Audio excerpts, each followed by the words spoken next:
Hello guys, मेरा नाम है अतलान खान और आप देख रहे हैं इंडियन एक्शन।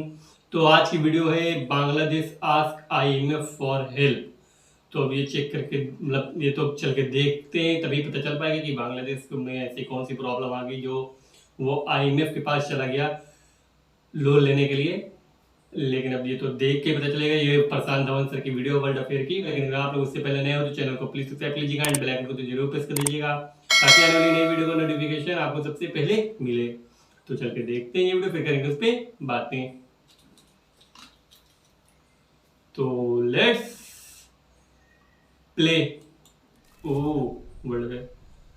नमस्कार and I welcome you to world affairs. मैं हूं प्रशांत धवन। नाउ रिसेंटली हमने ये देखा है कि बांग्लादेश ने इंटरनेशनल मॉनेटरी फंड के सामने ये हाँ, कहा है आईएमएफ। कि हमको हेल्प चाहिए। जैसे पाकिस्तान आपने देखा होगा काफ़ी बार आईएमएफ की हेल्प मांगता है, हाँ। एडिशनल लोन मांगता है, वैसे ही बांग्लादेश भी पहुंच गया इंटरनेशनल मॉनेटरी फंड के पास और ये कहा कि हमको 4.5 बिलियन ओ डॉलर का भाई, लोन चाहिए बहुत ज्यादा क्योंकि अमाउंट मांग इनका लिया। विदेशी मुद्रा भंडार कम हो रहा है और जो बढ़ती तेल की कीमतें हैं ये बांग्लादेश झेल नहीं पा रहा।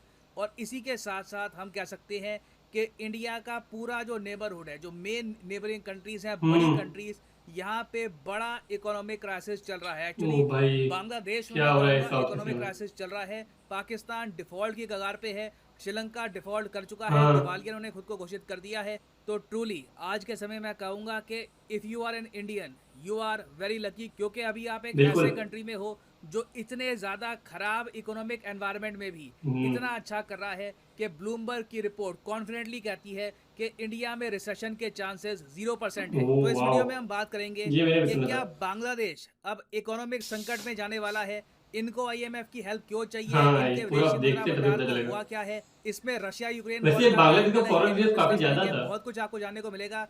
सो a lot to know, a lot to हाँ। Discuss as always. But before we begin, आगे बढ़ने से पहले आपसे क्वेश्चन पूछूंगा। क्वेश्चन यहाँ पर यह है कि 68th नेशनल फिल्म अवार्ड्स में बेस्ट फीचर फिल्म का अवार्ड किसको मिला है? ये है यहाँ पे आपकी ऑप्शन: टेस्टिमोनी ऑफ आना, सुरारी पोद्रू, केजीएफ ये 2 पहले या के फिर दोनों मैंने तानाजी। देखे नहीं कमेंट है। सेक्शन में करिए उत्तर। सही आंसर मैं आपको दूंगा वीडियो के अंत में। ना बांग्लादेश आज के समय पैनिक इसलिए कर रहा है क्योंकि इनका विदेशी मुद्रा भंडार तेजी से गिर रहा है। गिर अभी रहा है। रिसेंटली जो हमको पता लगा डेटा के हिसाब से इनका विदेशी मुद्रा भंडार पिछले साल से लेकर अब तक 10% गिर चुका ओ है भाई, और बहुत ज्यादा। टोटल अब फॉरेक्स रिजर्व बांग्लादेश के करीब आप कह सकते हैं 39 बिलियन डॉलर के आसपास बचे हैं। ये ना बहुत ज्यादा यहाँ था, पर मैं इनके मेंशन कर दूं, 46 के आसपास है। बांग्लादेश की आबादी छोटी नहीं है, 17 करोड़ के आसपास की आबादी है बांग्लादेश की। अब पाकिस्तान को आप अगर देखें, एक 22 करोड़ की आबादी का देश, उसके फॉरेन एक्सचेंज रिजर्व कितने हैं? टोटल उनके देखिए झूलते रहते हैं 9 बिलियन डॉलर से लेकर 14 या फिर 15 बिलियन डॉलर्स के हाँ। आसपास, डिपेंडिंग के किसने कर्ज दिया है, कौन अभी के लिए इनके सेंट्रल बैंक में कुछ करेंसी पार्क कर रहा है। तो अब बांग्लादेश को डर ये है कि कुछ सालों में विद इन 1 और 2 ईयर्स इनका हाल भी पाकिस्तान जैसा ना हो जाए। अब यहाँ पर आप कहेंगे मगर पाकिस्तान जैसा हाल क्यों होगा? 39 बिलियन डॉलर ठीक है, कम है। आई मीन इंडिया से आप अगर कंपेयर करोगे तो इंडिया का विदेशी मुद्रा भंडार आज भी 570 बिलियन डॉलर के आसपास हाँ। आपको मिलेगा। इवन दो मैं पहले भी बोल चुका हूँ, आगे भी बोलूंगा, इंडिया का विदेशी मुद्रा भंडार घटेगा, ये मैंने आपको पहले हाँ। बता दिया था। अभी भी मैं यहाँ पर मेंशन कर दूं कि जो दुनिया भर में आर्थिक स्थिति बन चुकी है उसकी वजह से दुनिया भर के कंट्रीज जो हैं डॉलर जो इनके पास सेव्ड हैं उसी का इस्तेमाल करेंगे अपनी करेंसी को, अपनी हाँ। इकोनॉमी को सस्टेन करने के लिए। तो बांग्लादेश को चिंता इस बात की है कि जो कच्चे तेल के दाम है, सिंस ये रिकॉर्ड हाई हो चुके हैं, कच्चे तेल के दाम, नेचुरल गैस के दाम, कोयले के दाम, ये सारी चीज़ें बांग्लादेश करता है इम्पोर्ट और हर साल इनका इम्पोर्ट बिल बढ़ता जा रहा है, करंट अकाउंट डेफिसिट बढ़ता जा रहा है। और बांग्लादेश के पास जो टोटल फॉरेन एक्सचेंज रिजर्व है, अगर हम वैसे देखें, इसी पर अगर बांग्लादेश अपने जो इम्पोर्ट्स हैं उनको निपटाता है तो बस 5-6 महीने तक ये वो बांग्लादेश को सपोर्ट कर पाएंगे। तो इनको डर मतलब ये ये है साल बड़ा कि मतलब सिंस ये लोग रशिया डिफिकल्ट है। से डिस्काउंटेड ऑयल परचेज नहीं कर पा रहे, क्योंकि इंडिया की तरह इनके ज़्यादा आप कह लीजिए गहरे रिलेशन है नहीं रशिया के साथ। इनके विदेश मंत्री ने काफ़ी बार ओपनली कहा है कि हम इंडिया की हेल्प चाहते हैं कि इंडिया कैसे सैंक्शन से बचकर ऑयल परचेज करता है। हालांकि पूछने का तरीका थोड़ा सा ऑकवर्ड था कि आप सैंक्शन से कैसे बचते हो इंडिया, हाँ। मतलब और भी तरीका था पूछने का। बट एनीवे इन्होंने इस तरीके से कोशिश करी कि इंडिया की तरह इनको भी डिस्काउंटेड ऑयल डिस्काउंटेड ऑयल। मिले रशिया से, बट ऐसा हो नहीं पाया। और नहीं हो इनकी पाया सरकार उनसे। ने जो कैलकुलेट किया है अपने ऑयल इंपोर्ट का बिल, अगर ऑयल 90-100 डॉलर के आसपास रहा, ओ बांग्लादेश डेफिनेटली आपको पाकिस्तान की हालत के आसपास दिखेगा। हालांकि यहाँ पर मैं ये कहूँगा कि बांग्लादेश के पास एक एडवांटेज ये है कि इन्होंने चाइना से अभी अंधे लोन उठाए नहीं है, हाँ। अभी तक तो नहीं उठाए, मगर जो आर्थिक संकट इनके सामने खड़ा हो गया है, इसमें आईएमएफ ने इनकी हेल्प ना करी, मोस्ट प्रॉब्ली बांग्लादेश फिर चाइना की तरफ ही देखेगा, क्योंकि बांग्लादेश के पास आज के समय टाइम बहुत ज़्यादा कम है। एक तो ट्रेड डेफिसिट लगातार बढ़ता जा रहा है, उसके अलावा एक बहुत ही बड़ी प्रॉब्लम यहाँ पर यह भी है कि इन्फ्लेशन भी साथ साथ बढ़ रही है। फिर एक और मार पड़ रही है रेमिटेंसेस को लेकर। बांग्लादेश के लोग भी इंडियंस की तरह अपने देश के बाहर जाकर काम करते थे और फिर अपने देश में वापस भेजते थे पैसा। इसमें भी हमने देखा है कि रिसेंटली एक फॉल आया है। अब यहाँ पर आप कहोगे अच्छा, अगर बांग्लादेश ये सब प्रॉब्लम फेस कर रहा है तो इम्पोर्ट बैन करे।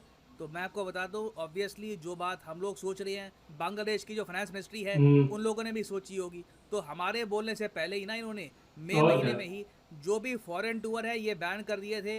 जो लग्जरी आइटम्स हैं इनका इंपोर्ट बैन कर दिया था, वाह। ताकि बांग्लादेश की हाँ। करेंसी डॉलर में कन्वर्ट होकर इंटरनेशनल मार्केट में कम जाए। अब इस सब के बाद बांग्लादेश की सरकार गई है आईएमएफ के पास। हाँ। ये आईएमएफ को ये कह रहे हैं कि रशिया यूक्रेन वॉर का इम्पैक्ट हम पे बहुत ज़्यादा पड़ रहा है, हमें अपनी इकोनॉमी को लेकर अनसर्टनिटी है, तो आप कृपया हमारी हेल्प करिए ये 4.5 बिलियन डॉलर का लोन देकर।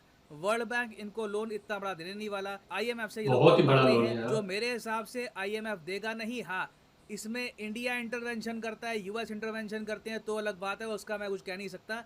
मगर वैसे बांग्लादेश का अगर आप एक आइसोलेटेड केस देखो तो आईएमएफ मोस्ट प्रॉब्ली इनकी हेल्प नहीं करने वाला। तो इन दी एंड देखिए, अगर मान लो हाइपोथेटिकली स्पीकिंग आईएमएफ बिल्कुल इनकी हेल्प नहीं करता और फिर ये मुंह मोड़ते हैं चाइना की तरफ, उस टाइम मैं आपको बता दूं कि इंडिया को मजबूरी में आकर कुछ 1-2 बिलियन डॉलर इनको भी देने होंगे, ताकि इनकी इकोनॉमी फ्लोट करती रहे। और अब बांग्लादेश के बाद आप देखोगे कि इस टाइप की जो न्यूज़ है ये आपको आएगी फ्रॉम नेपाल। नेपाल ने भी रिसेंटली अपने कुछ इंपोर्ट्स रिस्ट्रिक्ट किए थे, मगर जो ग्लोबल फाइनेंशियल संकट खड़ा हो चुका है उसका इम्पैक्ट आपको नेपाल में भी दिखेगा। और ऐसे टाइम में इंडिया के सामने एक ऑप्शन ये भी है कि हम सार्क को पुनर्जीवित करें, south Asian association for regional cooperation. और ये जो सारे देश हैं जो आज के समय इकोनॉमिक संकट से जूझ रहे हैं, इनके लीडर से इंडिया बात करे, एक प्रॉपर इकोनॉमिक रिकवरी का रोड मैप इंडिया बनाए। और जैसे हमारे पीएम कह चुके हैं इन द पास्ट, आपदा में अवसर हमको ढूंढना होगा, तो ये अपने आप में एक अवसर है इंडिया के लिए। इंडिया एक लीडरशिप का रोल निभा सकता है सार्क कंट्रीज में, और इकोनॉमिक पर्सपेक्टिव से इस पूरे रीजन को इंडिया बचा सकता है ना। वापस आते हैं अपने क्वेश्चन की तरफ के 68th नेशनल फिल्म अवार्ड में बेस्ट फीचर फिल्म का जो अवार्ड है किसको मिला है, तो सही उत्तर यहाँ पे है ऑप्शन बी, सोरारी पोतरू। ये मैंने नहीं देखी। तो यहीं पे ये वीडियो खत्म हो गया। आप लोग प्लीज बताइए कि आपको ये वीडियो कैसा लगा। बड़ा ही शॉकिंग लगा यार, मुझे नहीं पता था कि बांग्लादेश में भी इकोनॉमिक संकट चल रहा हो। साउथ एशिया में अब इमर्जिंग इकोनॉमी है बांग्लादेश की, लेकिन अब ये सब न्यूज आ रही तो मुझे बड़ा ही शॉकिंग लगा कि अब बांग्लादेश के साथ ऐसा हो रहा है कि इंडिया के बाद दूसरे नंबर पर बांग्लादेश की इकोनॉमी साउथ एशिया में सबसे ज़्यादा है। लेकिन इससे ये पता चला कि बांग्लादेश का फॉरेक्स रिजर्व बड़ा कम हो रहा है। मैंने अभी कुछ ही मतलब मैंने पहले देखा था तकरीबन फरवरी मार्च में, तो उसका फॉरेन रिजर्व काफ़ी अच्छा था, 46-47 के पास था बिलियन डॉलर के पास। लेकिन अब बताने के 10% गिर चुका है, बहुत ही स्पीड से गिर रहा है। मतलब यार बहुत ही मतलब इकोनॉमिक संकट वहाँ भी आ रहा है। और जैसे बताया कि रसिया यूक्रेन के वॉर की वजह से, तो उसकी वजह से सबकी इकोनॉमी पे फर्क पड़ा है, इंडिया के पे पड़ा है।